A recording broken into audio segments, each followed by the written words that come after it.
All right, let's get into the injuries we're tracking because there's a lot, and they're very, very important right now. Jackson Dart will not be ruled out of concussion protocol. He's not starting. It'll be Jameis Winston again. So another Jameis week. Another Jameis week. No Dart for the second week in a row. Daniel Jones, a calf injury popped up on the report at the end of this week. It was not that way Wednesday, so keep an eye on that. Aaron Rodgers with his wrist. Josh Jacobs with his knee injury. But he did, Jacobs, just real quickly, Jacobs did participate in individual drills yesterday. Like, he was at practice yesterday. Again, as we talk about this. Oh, yeah. All right. We got the rundown. All right, fine. I'm just saying, like, we always move off the injuries full screen too quickly. Yeah. By the way, Baba Yaga is a female character from Slavic folklore who fries and eats children and is often associated with forest wildlife as well. So. Nerd! Yeah. The chat says that this is one is on us. Like, we're failing. It's a John Wick reference. Oh. Yeah. All right. I'm not going to lie. I was just assuming we were still in the Star Trek world that we haven't got out of for 4 days. It's character from Slavic folklore. Yeah. Google It's a bad job by us. I'll take the L. Joe Burrow, by the way. I've watched all the John Wicks, and it went right through me. Who knows the names of John Wick characters outside of John Wick? Yeah, I think it's like John Wick and then all the people John Wick kills. Yeah. Except for the couple of people that John Wick, betray John Wick. Yeah, and maybe the Ana de Armas character, and that's it. That's all I'm giving you. Yeah. I don't even know the name of the dog that died. Sorry, spoiler alert. It's called Dog. Yeah. John Wick Jr. Joe Burrow, full participant in Thursday's practice. We're going to keep an eye on Joe Burrow updates all week, and the latest is from Paul Denner, who does a great job covering the team for The Athletic.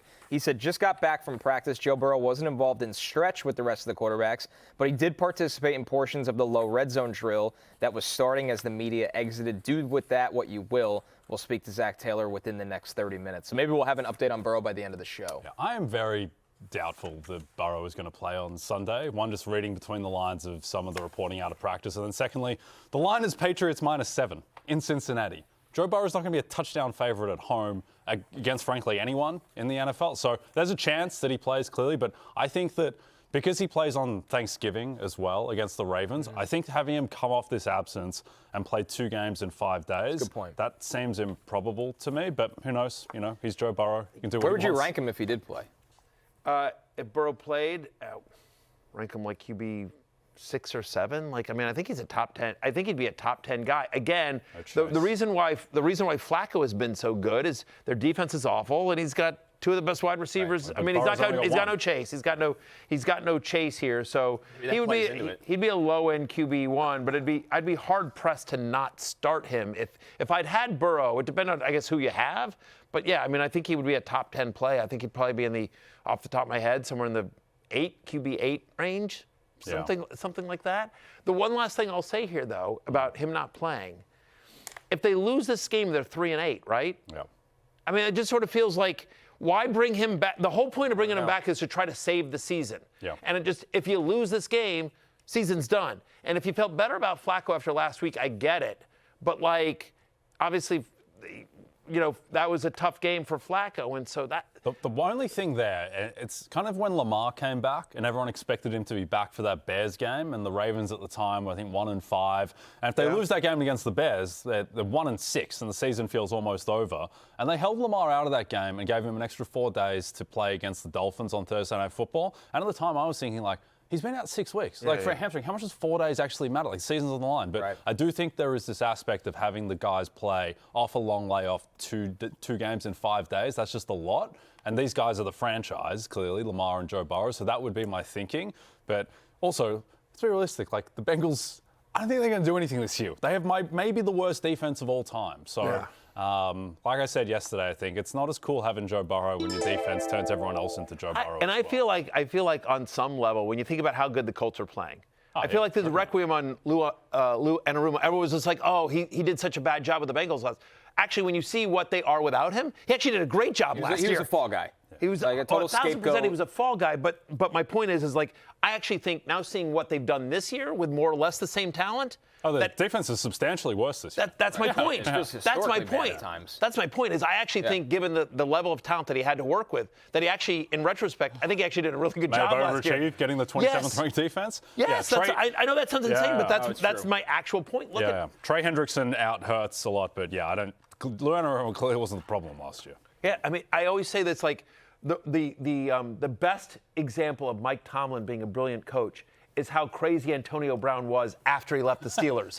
Because it's not like he suddenly turned crazy. He's always been sort of like, a guy that marches to his own drum beat, and yet when he was in Pittsburgh, it was kept in-house. And then he leaves Pittsburgh, and now he's leaving games in the middle of the game and ripping his shirt off. Right. And like... Yeah. And, there's a lot to unpack there. We're not going to go down that today. You can take your shots against Antonio Brown. I'm going to keep my mouth shut. Yeah. Right. Charlton writes, if Burrow can go, play Josevas over Pierce this week. I feel like that's an unnecessary risk. Am I crazy? Yeah, no, I will say if Burrow can go and Daniel Jones with that calf injury doesn't go, then yes. But no, Alec Pierce is, since the middle of the year, Pierce has been like the 17th best wide receiver in fantasy football, something like that. So I think that's getting a little bit too cute. Yeah. We like Burrow, but Pierce, I think, is a different level. Alec Pierce is also the patron saint of Fantasy Football Happy Hour, so when in doubt, defer to the patron saint over Andre Josevas. So we do have an update here, guys. This is from Adam Schefter. The Bengals just said that Joe Burrow is questionable for Sunday's game. A page out of Aaron Glenn's playbook. Yeah. Aaron Glenn is setting trends. Everybody wants to be Aaron Glenn. You won't know who I'm starting. Yeah. I like it. Brand for the Bengals. Yes. Yeah. It's more legitimate here than it ever was with Aaron Glenn. Like, what are you doing, Aaron Glenn? Like, stop it. Justin Fields, Tyrod Taylor. Also, we're 1-7. Yeah. Right. The Bengals aren't going to do anything this year. I'm sorry. Like, they can send Joe Burrow out there. I know, but why haven't returned to practice at all in that? Why have him come back at all? Yeah, no, but like, do you understand? Like, if the plan is to never play him, like, why even bring him into practice? Like, shut him down for the year. Yeah, they're going to play him. I think the reason they're bringing him into practice this week is more to prepare him on the short week for next week, but we'll see. It's questionable. So I guess we'll find out on Sunday morning. I guess we will. All right, on Fantasy Football pregame. Yep. That's right. On more injury news, Buccaneers running back Bucky Irving continues to practice, but in limited fashion. He was limited on Thursday.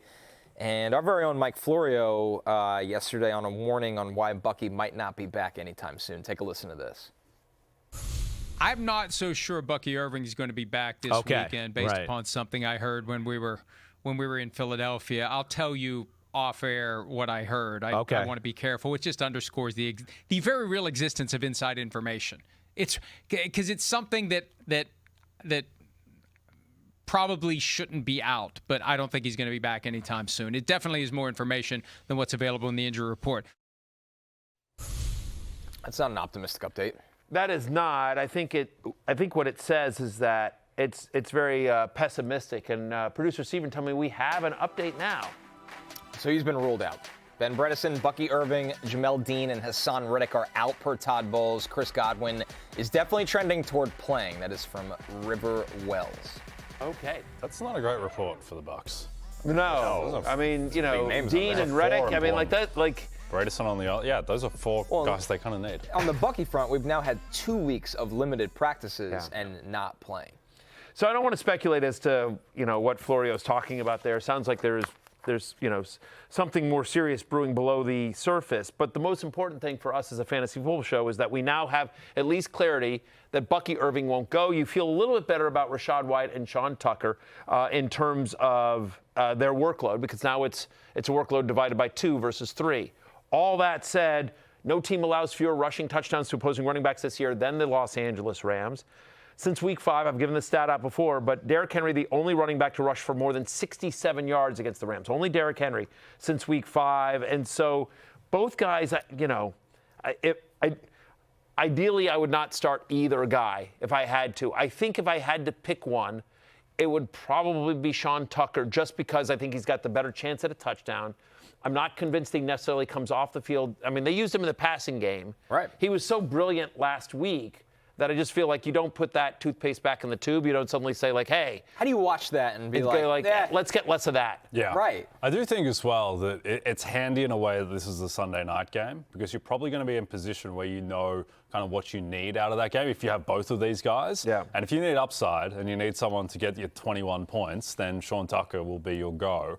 If you need someone to just get you 6-7 points, then Rachaad White with the dump-offs I think might be a higher floor in terms of at least getting to that type of range. But when I do my ranking sweep, I will probably have them in the 25 to 30 range, both of them in kind of the running back 25 to 30, 25 to 32 range. So low end flexes, both of them. I think I prefer Tucker to Rachaad White, just because I think Tucker has the has the more upside and the better chance at a touchdown. Thomas Wald 177 says, I need one running back flex. Should I start Sean Tucker or Emmanuel Wilson? Well, we don't know yet. The good thing is that you'll get to make the choice based on whether Josh Jacobs goes in the earlier game.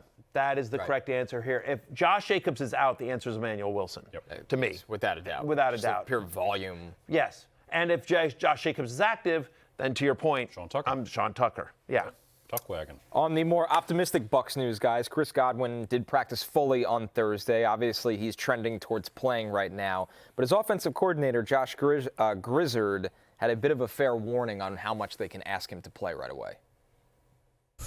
Yeah, I think whether it's Buck or whether it's Cris, it's kind of the same thing, where these guys haven't played in so long. To be able to think that they're going to go out there and play 50 snaps or 55 snaps would be unfair to those guys. So seeing how much they can handle, getting them in there on the plays where we know it's really critical to that play, let them build their play strength to get their confidence back up to get back to their top shape.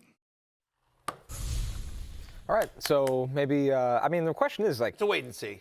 Yeah, but can you start Godwin in your flex in this situation? You'd rather not, I guess right? if you're desperate, you can, but you don't. Our league, I might have to. Right? Yeah. No Which I get that. I mean, Right. it just sort of depends. But you don't love it, right? You know, I mean, like, he's Chris Godwin, so could he have a nice game? But it's just such a narrow window there. I don't know. Yeah, I don't love it. I think what's interesting as well is the ripple effects onto Emeka Egbuka, who had an illness and was limited on Thursday. Expectation is he's still going to go. But Cade Otton, who people have been using as like a tight end streamer. Everyone just gets less attractive if Godwin is getting in there and playing. Except 30. Baker. Yeah. I feel better about Baker in That's a this good game. Yeah, a little bit. You worried a little about Egbuka, who's, I think, caught like 45 out of 84 targets this year? It's just perspective, right? Yeah. Like that hot start. Now, if Emeka Egbuka is not a star right away, we're like, well, what is this? Yeah. You're still getting value of where you drafted Sure. him. If you, after 4 weeks, traded a star running back for him, then yeah, you're probably concerned right now. Who would you rather have the rest of the way, him or Tirico and McMillan? T-Mac. T-Mac, easy? Yeah, just volume. I agree. Guaranteed I volume. agree too. And that wouldn't have been the answer 1 week ago. He's outpacing Egbuka right now after last week. Yeah, he doesn't have the bye yet, which is the one thing. But still, I would think that on a per-game basis, Tirico and McMillan's a better bet the rest of the way. Right. Yeah. Keep pounding. Yes. That's right. Never cease to pound. Yes. We got another Never stop pounding. question If you here. think about halting the pounding, do Yes, not. don't do it. Yeah, Yeah. halt those thoughts. Yeah. keep Joshua pounding. Hoffman, 2060, flex Godwin or Rashid Shaheed? Now, this one I would actually flex Godwin. We talked about this. We talked about Rashid Shaheed on the Wednesday show. We closed it out on Rashid Shaheed. He's just not getting the volume, just doesn't seem to have the connection with Sam Darnold just yet, despite the familiarity with the offense. And, JSN's just been so effing good, He might be the best wide receiver I've ever seen. It's just ridiculous what he's doing this year. YouTube Randy Moss when you get a chance. Nobody will ever be better than Randy Moss. That's my take. That's on that. fair. Randy Moss with Tom Brady that year. I mean, and everybody thought Randy was done. Yeah. Then that's what was nuts Jason's about going to it. have more receiving yards this year than Randy Moss ever did in the year. Doesn't mean he's a better player. More but, games. Yeah. Well, even without the games. More games and a rule set now that if you breathe on a receiver, Oh my fair. God, That's fair. you cannot play defensive back anymore. But your point, Jay, JSN is unbelievable. It's he's having a ridiculous. ridiculous year. Might be the best, just to my naked eye, just about the best route runner I've seen. His timing, his balance as well. It's really the one hand down. So yeah, it's frightening. I've got a lot of Jonathan Taylor, an offensive player of the year. Jason is terrifying. Yeah. Absolutely terrifying. Yeah. And by the way, he's on the road to Tennessee this week. He should, should be fine. Should be just fine. We kind of answered this with the question, but Josh Jacobs, we don't know if he's going to play yet. I mean, you're starting Emmanuel Wilson if Jacobs doesn't play in almost every format, right? Yep. Yeah, I'm at running back 15. There you go, right there. And Trey Benson practiced in a limited capacity on Thursday. Jay, do you think you start Benson if he's active this week? This has been a weird one, just lingering for a long time with not a lot of clarity. I just don't want any part of the Arizona backfield if I can avoid it. Don't know who to start. Don't know what kind of script they're going to have. Don't know what the condition of their defense is going to be. They're going up against a Jags team that I think you can run on, despite the best efforts of the LA Chargers not to run on them. But even 2 weeks ago, we saw what Woody Marks and Nick Chubb were able to do efficiency-wise against the Jags. So I would just hunt around for more beat reports as they come out, and we'll talk about it on Sunday pregame about what the anticipated usage is of these backs. But ideally, you don't want to start anyone on Arizona outside of Brissett McBride and Michael Wilson. I agree with that take completely. I have Benson at 26. I sort of kind of a hedge ranking there as well.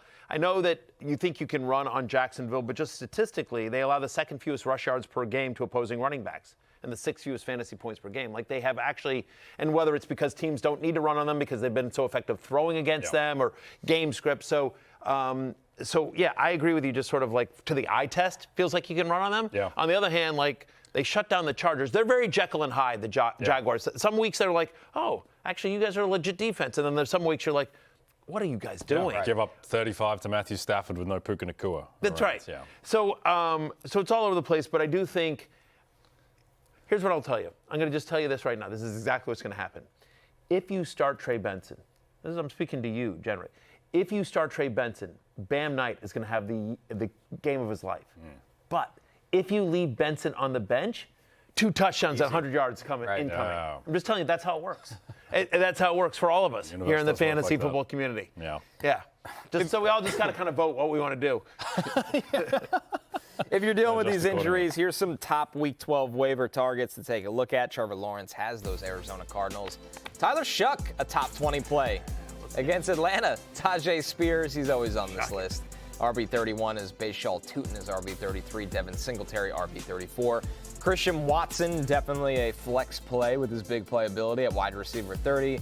Kayshon Boutte, Andre Yosevich. And then at tight end, Harold Fannin Jr. and Mason Taylor both cracked the top 15 tight ends, mostly matchup and usage related. Yeah, Mason Taylor got 6 targets in Tyrod Taylor's first start of the season. Fannin, 23% target share since Week 7. How about Bashal Tutin, who's out-touched ETN in Week 11, 15-12 prior to leaving the game with that injury. He's been questionable all week long as well. Last week, Christian Watson had a 20% target share. He leads the NFL in average depth of target since he returned. Kayshon Boutte, in his last 3 healthy games, had 4 touchdowns. And we like the Patriots, obviously, getting to play the Cincinnati Bengals defense. Boutte is sort of pretty interesting. Hey, it's Matthew Berry from NBCSports.com and RotoWorld.com. And I want to thank you so much for watching whatever it is you just watched. Or if nothing else, being too lazy to click out of the autoplay after this video started, after whatever it is you actually wanted to watch finished. But now that you're here, I'd like to take a moment here to ask you respectfully now, okay? I'm asking you respectfully to subscribe to the NFL on NBC YouTube channel. You'll get the latest Roto-World fantasy news headlines, all sorts of great shows, including my own Fantasy Football Happy Hour. So go subscribe now. Again, I'm asking respectfully.